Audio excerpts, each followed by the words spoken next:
Estamos de volta, terceiro bloco do Antenados na Geral, estamos falando sobre fundamentalismo cristão. Eu não vou querer voltar muito no passado, eu quero falar mais nos dias de hoje agora.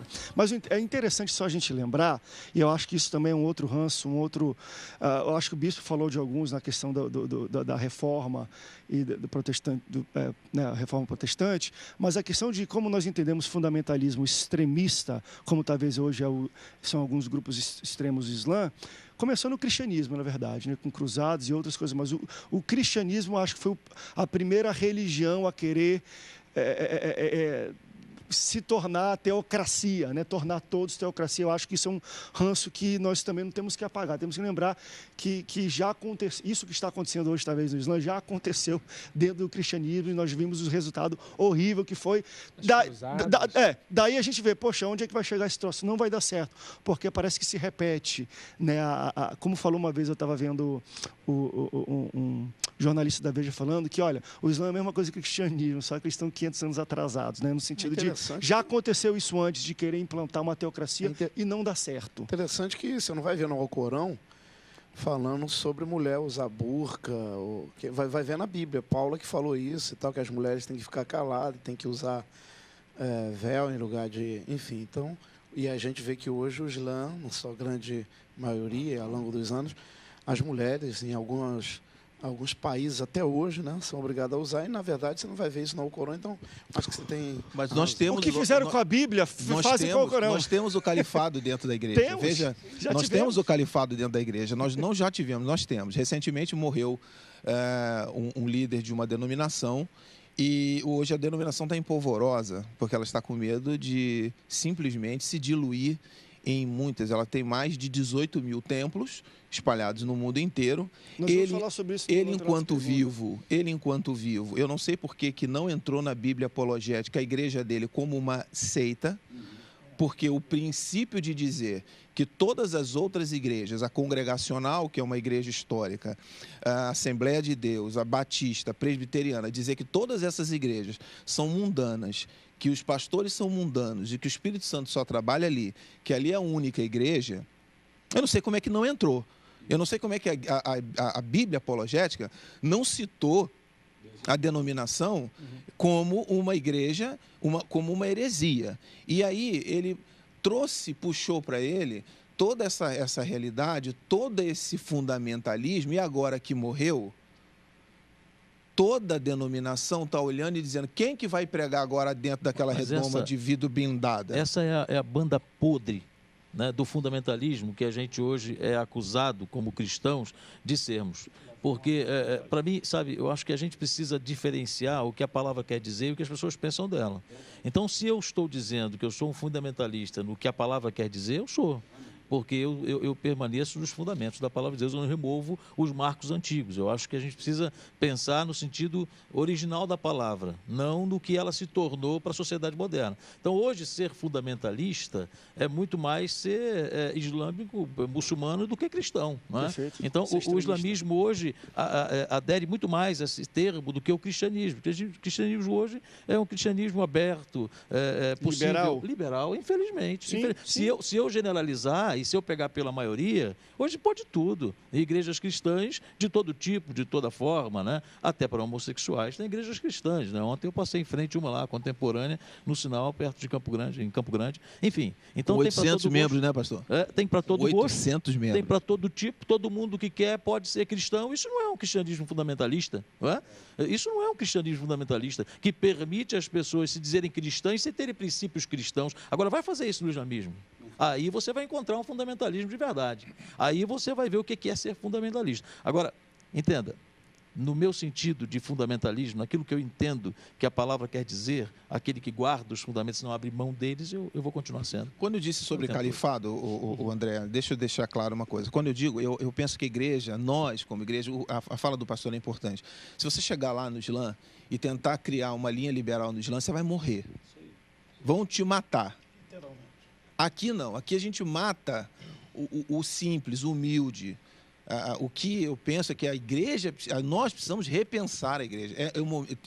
Chegou o momento de repensarmos a igreja, de reunirmos quem pelo menos consegue pensar um pouquinho mais e reunir para repensar essa igreja, para tentarmos uma saída simples e honesta para a nossa igreja. Porque senão, essa questão de sermos fundamentalistas ou não sermos, porque acaba assim, o pastor hoje, se ele disser realmente, porque hoje já estão dizendo que a Bíblia não fala contra o homossexualismo, ela é clara falando. A questão toda é que, eu digo, a Bíblia fala contra o homossexualismo, mas a minha igreja, por isso que se a nossa igreja repensasse, a igreja contemporânea não surgiria, porque haveria espaço para homossexuais na nossa igreja. A nossa igreja precisa ter portas abertas para as pessoas. Por isso nós somos chamados de fundamentalistas. Não, e a gente está falando um fundamentalismo, vamos falar assim, interno. Deixa eu pegar aqui o que a revista Carta Capital, que fala muito sobre economia e tudo, fez há pouco tempo atrás, na verdade, e claro, por quem é publicado isso, que é uma das pessoas que publica, escreve muito para o Carta Capital, é o Jean Willis, que por sua vez, eu acho também um fundamentalismo de outro extremo. Mas diz o seguinte, o fundamentalismo não é uma prerrogativa apenas do islamismo. A sua versão cristã, a moda brasileira, se materializa na difamação e perseguição sistemática da comunidade LGBT e de outras religiões, sobretudo as religiões chamadas de matriz africana. O que vocês têm a falar sobre como vocês entendem que a igreja tem se portado diante de comunidade LGBT e também das igrejas de matriz africana, das religiões de matriz africana? André, o que eu acho é que tem maluco em todo segmento. E a atitude de um louco não representa a comunidade inteira. Perfeito. Então você pode ter um louco em qualquer segmento chamado evangélico que tem uma agressividade, uma imbecilidade contra qualquer filosofia e ideologia. Isso não reflete a nossa realidade como igreja séria e igreja evangélica. Então, eu vejo nessa visão. Mas eu queria só responder, o bispo ele perguntou com relação à Bíblia apologética, a questão dessa denominação não ter saído é porque no seu postulado doutrinário não tem essas falas.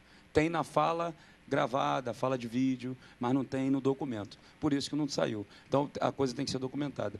Agora, só para o Braz falar rapidinho, a questão é a seguinte, existe um fundamentalismo, claro que existe, pernicioso, doentio na igreja evangélica.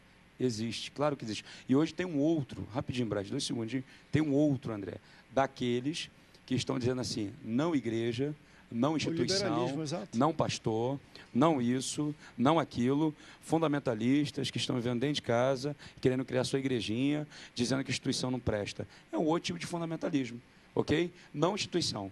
E aí, meu amigo, isso está trazendo... É outro extremo, é o liberalismo, talvez, de não isso, não aquilo, não aquilo, então a gente tem que achar meio termo. Estatisticamente também, como já foi falado, você não vê crente explodindo, né, de repente, terreiro, onde acontece trabalhos espíritas, você não vê falar, pode acontecer um caso ou outro, mas assim, é 0,0, né, assim, 0,1, né, então não dá realmente para você julgar. Mas quando faz da Ibope, o pior é isso, né? A única vez que faz da Ibope, essa semana quebraram uma santa lá em Minas Gerais, isso virou notícia, né, porque a mulher estava de manga comprida, de cabelo comprido, língua comprida, né, atitude comprida também, fez aquela besteira, e a gente é taxado como fundamentalista por causa disso. Tá, agora uma coisa que eu me preocupo, tá, é com respeito a... Toda vez que a gente fala essa palavra fundamentalismo, eu penso, né, olhando para o dia de hoje, quando a gente pensa no sentido negativo, esse lado pejorativo de hoje, é quando alguém quer impor, né, igual o judeu no passado, ele tentava impor ali para o prosélito aquele tipo de vida dele, mas ele não fazia com que esse prosélito nascesse de novo, ele não pregava a palavra. Então Jesus disse que ele se tornava 2 vezes mais filho do diabo do que outro. Do que ele mesmo, né? Então, o que acontece? Hoje, a gente consegue ver que, assim, a qualquer custo, tem evangélico querendo também colocar a sua ideia, né? E às vezes, ele mente para defender a verdade. Olha só, que coisa contraditória. Tem pessoas até contando testemunhos que não são verdadeiros, porque ele quer defender Jesus, que Jesus faz milagres. Tem gente... que dá uma ajudinha para Jesus. Ultimamente está aparecendo algumas coisas, né, de músicas que a pessoa mente, é minha música, mas não é. Né, testemunhos que são contados durante anos. E que, na verdade... Por que você fez isso? Porque eu queria defender a verdade. E para me convencer a pessoa a verdade que eu creio, eu faço de qualquer coisa, faço inclusive mentir. Então, acho que esse radicalismo é que o pai, né, quer ver uma coisa que eu lembrei agora? Uma pessoa disse para mim, eu preciso divorciar da minha esposa, porque só assim eu vou conseguir pregar o evangelho. Entenda bem. Agora, o que Jesus falou para aquele endemoniado, né, gadareno? Ele falou, vou te seguir, né? De repente hoje, se fosse parafrasear, eu vou ser um diácono, vou ser um presbítero, quero te acompanhar. Jesus disse para ele, volta para a tua casa e fala para os teus o que Deus fez na sua vida. Ou seja, toda vez que você quer impor, né, a sua fé, o seu ideal, a sua religião, sabe? Mas você quer a qualquer custo. Inclusive, você não dá o tempo de resposta. Porque tem gente que ouve o evangelho uma vez e aceita Cristo. Tem gente que precisa, tá, um pouco mais. Tem pai, esses dias, a pessoa, eu quero que o meu filho aceite Jesus. Aí eu falava para a pessoa, quanto tempo você ficou ouvindo a palavra? 20 anos, né? Mas o meu filho tem que entender, ele precisa crer, esse é o caminho. Então a pessoa quer, às vezes, impor o que ela está sentindo na hora, sem dar o direito à pessoa a viver a sua conversão.